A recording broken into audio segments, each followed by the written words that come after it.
So when I get out of prison, my oldest brother named Chris said, yo, bro, they might give up the license and all.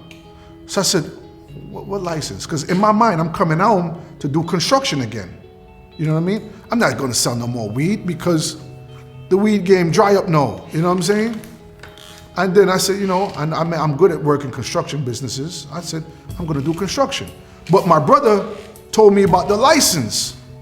So I said, He said, yeah, man, I've been following this guy on Instagram. And then they're having a meeting and do this, do that, do this, do that. So I said, you know what, Chris? I remember the fucking white boy in prison told me about this goddamn weed shit. They're gonna legalize it. My brother said, yeah man. They're giving out the license to guys like you. What do you see me, guys like me? Guys who was locked up for weed. So I said, he did say something like that. You know what I mean? So if he tells me this in prison 2 years ago, and you're telling me this now, it got to be some truth to it. He said, yeah man, follow this guy, do this, do that. So I did everything my brother told me to do. So I went to the Bronx Museum and I met Senator Chuck Schumer. So Mr. Schumer was there. You know what I'm saying? So when I met Mr. Schumer, I went up to him, I introduced myself to him and whatnot. And I said, Mr. Schumer, I just got out of prison for weed, blah, blah, blah. He was like, you're the guy we're looking for. I said, what do you mean? He said, you see those lawyers over there? I said, yeah. He said, go talk to them. I went over there and talked to the lawyers, and I told them my story.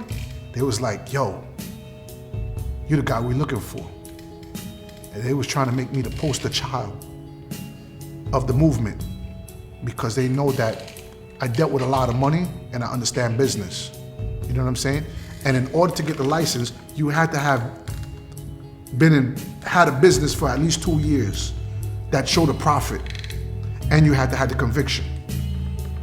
So you would think my federal conviction, I said, well, I got caught with 4,000 pounds and I keep fucking getting caught with weed all my life. You know what I'm saying? They was like, yeah, but do you got a state conviction?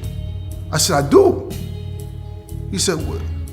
I said, I got caught with 10 pounds of weed and they caught me on my house, on my roof. That state conviction qualified me to get the fucking license. Not the 4,000 pounds, not all the other crazy shit, but them 10 pounds of weed allowed me to get the license.